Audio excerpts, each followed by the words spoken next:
Three, two, one.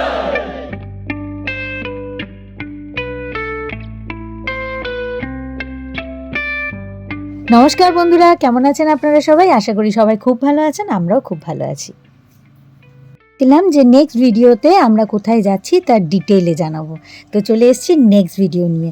আমরা পৌঁছে গেছি নিউ জলপাইগুড়ি স্টেশনে। আমার ভিডিও শুরুটা দেখে বুঝেই গেছেন এতক্ষণে আপনারা নিশ্চয়ই যে আমরা 3 বন্ধু মিলে কোথায় চলেছি। হ্যাঁ, আমরা যাচ্ছি নর্থ বেঙ্গলে। আসলে কি বলুন তো, জীবনে প্রথমবার সম্পূর্ণ একা নিজের দায়িত্বে ঘুরতে বেরিয়েছি। আর বাকি যে 2জন বন্ধু আমার সাথে যাচ্ছে তারা দুজনও আমার ঘাড়েই বন্দুকটা রেখেছে। তাদের বক্তব্য হলো, তুই যেভাবে যা প্ল্যান করবি আমরা যাব সেভাবেই ঘুরবো। তাই বিশাল বড় গুরু দায়িত্ব নিয়ে বেরিয়ে পড়েছি পাহাড় দর্শনে। আর পাহাড় তো আমার সব সময়ের ভালোবাসার জায়গা। আর বন্ধুদের বলাতে ওরাও রাজি, চল পাহাড়েই যাই। একটা গোটা রাত ট্রেনে কাটিয়ে সকালবেলা নিউ জলপাইগুড়ি স্টেশনে নেবে ওখান থেকে আমরা ক্যাব বুক করলাম আমাদের প্রথম ডেস্টিনেশনের উদ্দেশ্যে। কিন্তু গন্তব্যস্থলে পৌঁছানোর আগে পেটে তো কিছু দিতে হবে, কারণ ডিনার করেছি সেই কোন বেলায়। পেটের মধ্যে 2-3টি ইঁদুর বেশ দৌড়াদৌড়ি শুরু করেছে, তাই আর দেরি করা যাবে না। পাহাড়ে এসে যে দুটি খাবারের কথা সবার প্রথম মাথায় আসে, মোমো আর ম্যাগি, সেটাই আমরা অর্ডার করে দিলাম। যে রেস্টুরেন্টে বসে আমরা খেলাম, ওখান থেকে বসে বাইরের প্রাকৃতিক সৌন্দর্য এত সুন্দর উপভোগ করা যাচ্ছিল যে কি বলবো। সে কারণেই বুঝি মোমো আর ম্যাগির টেস্টটা আরেকটু বেশি ভালো লাগছিল। আর এই রেস্টুরেন্টটা আমাদের ড্রাইভারই আমাদেরকে সাজেস্ট করেছিল। আর সেখানে একটা উপরি পাওনা হচ্ছে, আমরা একটা রুমও পেয়েছিলাম যেখানে কিনা আমরা ড্রেসটাও চেঞ্জ করতে পেরেছিলাম। সারা রাতে ট্রেনের জামাকাপড় পরে থাকতে আর ভালো লাগছিল না। সামনের প্রাকৃতিক সৌন্দর্যটা দেখছেন? ভজন আমাদের কথা দিয়েছিল যে তোমাদের সুন্দর সুন্দর জায়গা ঘুরিয়ে দেখাবো দিদি, তোমরা একদম চিন্তা করো না। ও ভজন কে ভাবছেন? ভজন হলো আমাদের ড্রাইভার। আমরা ভীষণ লাকি যে আমরা এনজিপি থেকে এত ভালো একটা ড্রাইভার পেয়েছিলাম। গন্তব্যস্থলে পৌঁছানোর আগে পথে যে কটা ভিউ পয়েন্ট পড়বে সেগুলো আমরা ভিজিট করে তারপর আমরা পৌঁছবো, এরকমভাবেই আমি প্ল্যান করেছিলাম। তো সেই অনুসারে আমরা সবার প্রথমে এসে পৌঁছালাম হচ্ছে কার্শিয়াংয়ের হনুমান টক ভিউ পয়েন্টে। ভীষণ সুন্দর এক বিশাল বড় বজরংবলীর মূর্তি, সাথে মন্দির। আর তাছাড়া ওপর থেকে গোটা কার্শিয়াং শহরটা এত সুন্দর দেখাচ্ছে যা ভাষায় ব্যক্ত করা অসম্ভব। এরপর আমরা গিয়ে পৌঁছলাম চিমনি গার্ডেন। তবে চিমনি গার্ডেনের ভেতরে আমরা কেউ যাইনি, কিন্তু তার উল্টো দিকেই ছিল একটা ছোট্ট ক্যাফে। সেখান থেকে অসাধারণ 3টে দার্জিলিং টি খেলাম আমরা। ব্যাস, দীর্ঘ প্রতীক্ষার অবসান। আমরা এসেছি স্বর্গরাজ্যে, যার উদ্দেশ্য নিয়ে কালকে রাত্রে আমরা ঘর থেকে বেরিয়েছিলাম। হ্যাঁ, আমরা পৌঁছে গেছি আমাদের প্রথম ডেস্টিনেশন শিটংয়ে, কমলালেবুর দেশ। আগামী 2 দিন এটাই আমাদের ঠিকানা। হোমস্টেটা মোটামুটি ফাঁকা, আমরাই একমাত্র গেস্ট। যারা ছিল তারা আজকে সকালেই চেক আউট করে গেছে।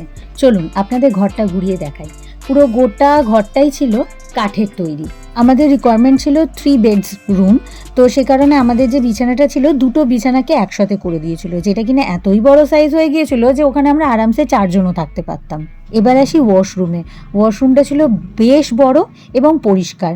আর তাছাড়া গিজার ছিল, 24 আওয়ার্স গরম জলের কোনো অসুবিধা ছিল না। ঘুরতে এসে জায়গাটা যেমন স্মৃতিতে থেকে যায়, সেরকম যেখানে থাকা হয় সেই জায়গাটাও কিন্তু স্মৃতিতে থেকে যায়। তাই ওয়াশরুম আর রুম এগুলো পরিষ্কার হওয়া খুব দরকার। এছাড়া রুমে একটা ছোট টেবিল ছিল, একটা ছোট আলমারি ছিল, এর মধ্যে কিছু লেপ কম্বল রাখা ছিল। আর সব থেকে বেস্ট পার্ট হলো, এই যে আমাদের বেডটা দেখছেন, বেড থেকে স্ট্রেট ওই ওয়ালটা কিন্তু পুরো কাচের, যেখান থেকে পুরো সোজাসুজি পাহাড় দেখা যাচ্ছে। আর তার পাশেই দরজা থেকে বেরালে সামনে এই বসার জায়গাটা। আর ব্যাক টু ব্যাক 3খানা কটেজ ছিল এরকম।